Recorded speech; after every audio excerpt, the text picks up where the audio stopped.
ځکه چې تاسو ته یو واقعه بیان کوم یو صحابي د پیغمبر صلی الله علیه وسلم په زمانه کې چې کله راغی په پیغمبر صلی الله علیه وسلم پسې وی یا رسول الله په ما باندې حد قایم کا په ما باندې حد قایم کا پیغمبر صلی الله علیه وسلم ته نو تا کړي سړي چې په تا باندې حد قایم کوم دي خو نه تراشه هر سړی به راځي چې په ما حد قایم کو زه په قایمو ته خو ماته وضاحت وکړه ستا مسله څه ده تاسو کړي چې په تا باندې حد قایم کوم وی زه د یو زنانه سره میلاو شوی وم او هغه زنانه مې ښکل کړې ده او ځان ته مې را جوخته کړې ده ها زنا مې ورسره نه ده کړې بس بیا راته الله رایاد شو را منډې مې کړې نو خو ډېر اوچت مؤمنان وو ډېر اوچت مؤمنان وو د انسان نه خو خطا کېږي غلطي کېږي نو بیا په دې غم کې دی چې یا رسول الله ته اوس په ما باندې قصاص قایم کړه ما رجم کړه ما مړ کړه چې الله د ګناه ماته وبخي دومره سوچ و دې ګناه سره ګوره نن سبا ډېر خلک په دې فیسبوک او یوټیوب او واټساپ کې د جنکو لغړ تصویران ګوري او فحش فلمونه ګوري سندرې او ټنګ ټکور او د پردو زنانو تصویران او هېڅ پروا یې نه ضرب برابر د ده زړه نه رپي چې ما یو حرام کار وکړو ما الله ناراضه کو ما د الله بېادبي وکړه د سره څه پروا یې نه دغه شان دا موبایل ګوري د شپې چې کله خوب پې ضرور شي بلې کې سهار لا راپاڅېدلی نه اوبه یې روي او په دې ګناهونو کې پروت وي ورب الکعبه که څه پروا یې چې زما نه څه ګناه وشوه یا ما پردې ښځې ته وکتو یا ما فحش تصویران وکتو یا دا زور به زما نه وځي ځکه دا خبره یاده ساتئ ګورئ دا راته ذکر کومه ټول دې ته غوږ کولاو کوي ته چې څه کوې داسې به تا سره کېږي ته پردۍ زنانې ته ګورې که نه ستا ته هم څوک ګوري ته دا سوچ مه کوو چې برید تاوی را تاوی چې نه مونږه داسې او مونږه کته او مونږه بره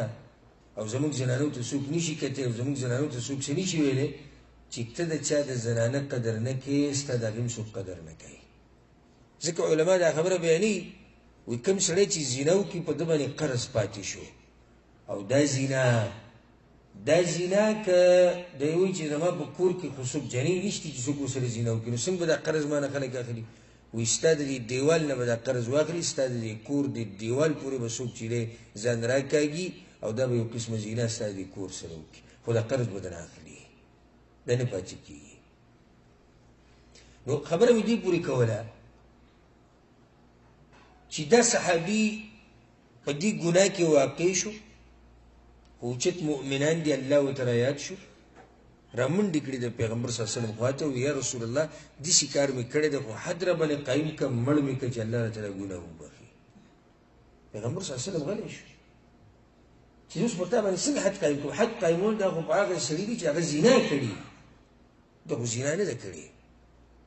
دا خو هغه زنا نه ده کړې چې یو پردی سړی د پردۍ ښځې سره کوروالی وکړي هغې ته زنا وایي هغه زنا یادوم هغه زنا خو ده نه ده کړې پیغمبر صلی الله علیه وسلم غلی هغه صحابي د پیغمبر صلی الله علیه وسلم دو درې پیرې ورته وویل یا رسول الله په ما حد قایم کړه هغه نه په تا څنګه حد قایم داسې اوچت مؤمنانو نو بیا په دې جومات کې کېناستو دا صحابي په دې جومات کې پاتې شو او مونځ یې وکړو د پیغمبر صلی الله علیه وسلم سره کله چې پیغمبر صلی الله علیه وسلم سلام وګرځو نو تپوس یې وکړو چې شو هغه کس هغه د حد قایمولو خبره یې چې کوله هغه راپاڅېدو وی یا رسول الله حد قایمې لکه بیا په دې سوچ کې که چې پیغمبر راته اواز کوي حد راباندې قایموي او رجم کوي مې بس چې دا ګناه راته الله وبخي ګوره د دې دنیا نه زړه تور شوی د دې ژوند نه زړه تور شوی چې د ګناه تېر شوې وه زما او ستا نه سهار ماښام ګناهونه کېږي او هېڅ پروا هم نشته پیغمبر صلی الله علیه وسلم ورته وایي نه نه الله آیتونه نازل کړو هغه آیتونو کې دا دي چې الله سبحانه وتعالی امر د مانځه وکړو او بیدوي ان الحسنات یذهبن السیئات نیک اعمال ختمي ګناهونو لره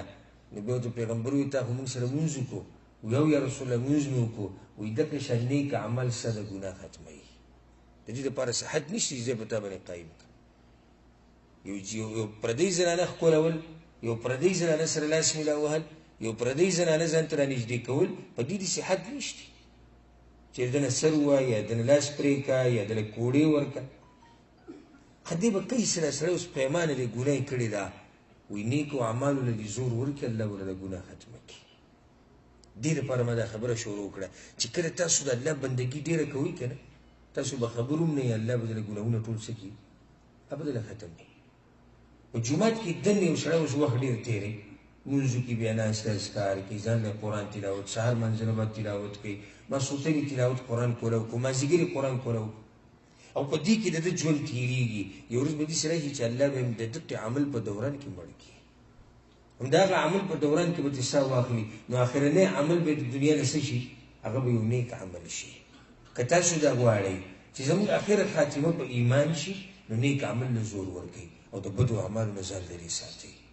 ځکه چې هېڅ پته نه لګي کله تا نه دا څه وځي زه به یو مثال درکړم یو سړی د سګرټ لګولی سګرټ څکي والعیاذ بالله الله یې زموږ ټول ساتي یو سړی سګرټ څکي خدای به دا ګارنټي موږ له راکړي چې د دې سګرټ څکو په دوران کې به دنه ساه نه وځي څوک دا ګارنټي ماله راکولی شي نشي راکولی یو سړی ټي وي ته ناست دی یو سړی فلم ته ناست دی یو سړی سندره اوري یو سړی د جنۍ تصویر ګوري پردۍ جنۍ یو سړی لګړ فلمونه ګوري یو سړی غلطې رابطې ساتي په نیټ باندې او د دقې په دوران کې د ده نه ساه ووتو دا سړی به الله له څه جواب ورکوي څه جواب به الله نه ورکوي ځکه ما دا واقع بیان کړې وه د یو بیان په کې تاسو به اورېدلي مې کېدای شي یو عالم دا واقع بیانوله د یو کس چې وایي ما پېژندو وایي هغه راته خبره کوله د خپل یو کشر چې هغه کور کې مونږ کتو او نه و کمره کې هم نه و په بورچګانه کې هم نه و منډو کې هم نه و مور ورته هم اواز کوه ورته هم اواز کوه ځوانه لږ راشه کوم ځای کې نو بیا چا به دا ویلي چې باتروم کې به یې کېدای شي نو چې کله باتروم له ورغلي وي د هغې دروازه بنده وه دوی ورته ورټکولی دی چغې ورته وایي فلاني راوځه راوځه اواز نه راته ویرېدلي دا ور یې مات کړی وایي چې دا ور یې مات کړو نو هغه هلک دننه مړ پروت و دا غټه خبره نه ده دا غټه نه ده د دې نه غټه دا ده وایي مړ پروت و او په موبایل کې ورته لغړ فلم چلېدو او د په هغه ټیم باندې د لاس هغه زنا کوله د لاس هغه شهوت یې پوره کوه نو لاس یې په عورت باندې و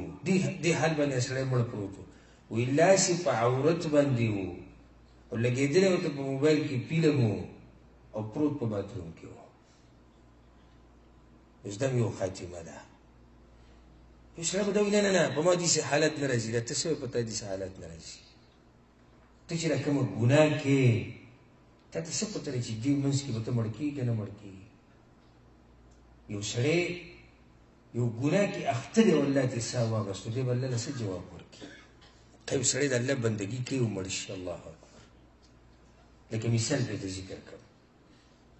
حدیث کې دا راځي چې پیغمبر صلی الله علیه وسلم چې کله حج له لاړه هغه یو حج کړی دی نبوت نه بعد یو حج یې کړی دی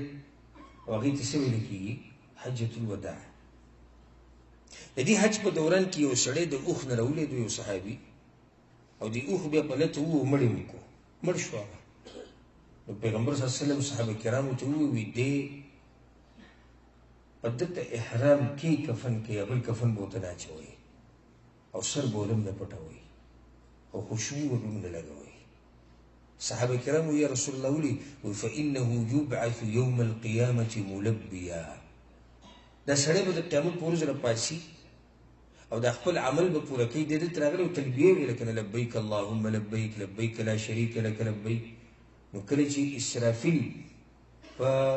شپېلۍ کې پوکې وکړو که نه نو دا سړی به سره د دې احرام راپاسي او تلبیه به وایي لبیک اللهم لبیک ګوره په عبادت کې مړ شو دی حال دی او چې سړی په بدو اعمالو کې مړ شي الله زموږ د ټولو حفاظت وکړي والله چې زما خپل ځاني دا سوچ دی او ستاسو هم انشاءالله دا سوچ وي چې اخره خاتمه به زما ګورې څنګه وي زه د خپل ځاني زه خو دا ډېر غټ سوچ کوم ډېر غټ سوچ کوم چې ګورې الله به رانه راځي په هغه وخت کې او که نه پته نشته چې په هغه وخت کې به د الله په یو بندګۍ کې مصروف یم که نه یو ګناه کې به لګیا یم پته نشته ګاډی به اکسیډنټ کېږي زه به مړ کېږم او پته نشته چې څوک به مې مړ کوي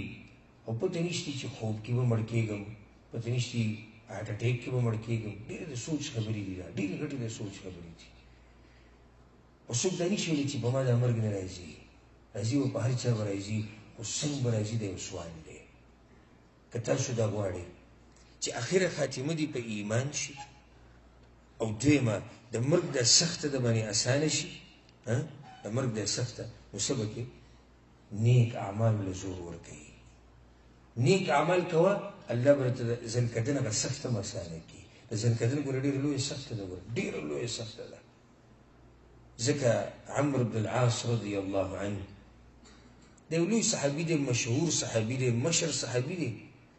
هغه به دا خبره کوله وایي زه حیران یم هغه کس ته چې په ده باندې ځنکدن راشي دماغ یې کار کوي ژبه یې کار کوي او دی بیا هم دا نشي بیانولی چې په ده باندې څه حالات دي دا خبره به یې کوله بیا یې وروست په ده باندې ځنکدن راغی چې کله پې ځنکدن راغی د ده زوی دی عبدالله بن عمرو دا هم صحابي دی وایي ما دې خپل پلار ته وایي چې پلاره تا به دا خبره ډېره کوله چې زه حیران یم هغه سړي ته چې ژبه یې کار کوي دماغ یې کار کوي دی په ځنکدن کې او بیا هم دا نشي بیانولی چې زما اوس څه حال دی نو نن راته ته بیان کړه چې ستا څه حال دی هغه ورته وایي زویه ډېرې خبرې نشم کولی تکلیف ډېر دی خو مختصر داسې ده داسې سخته راباندې ده لکه د اسمان چې راولېږي د دې ځمکې سره جوخ شي او زه پکې په منځ کې رابند شوی یم او په ما داسې سخته د زوی وي لکه یو سړی چې د احد غر راوړي د مدینې دا غټ غر او زما په دې مرۍ یې ایښودی او وایي داسې سخته ده راباندې زویه لکه یو سړی چې غني راوړي زما په دې بدن کې دننه کې او بیا دا غني راکاږي او د هغې سره زما د رګونه بهر ته راوځي دومره سخته ده په ما باندې که تاسو دا غواړئ چې په دغه وخت کې الله ستاسو مرسته وکړي او که تاسو دا غواړئ چې په دغه وخت کې الله تاسو ته کلمه نصیب کړي او که تاسو دا غواړئ چې په دغه وخت کې الله تاسو نه راضي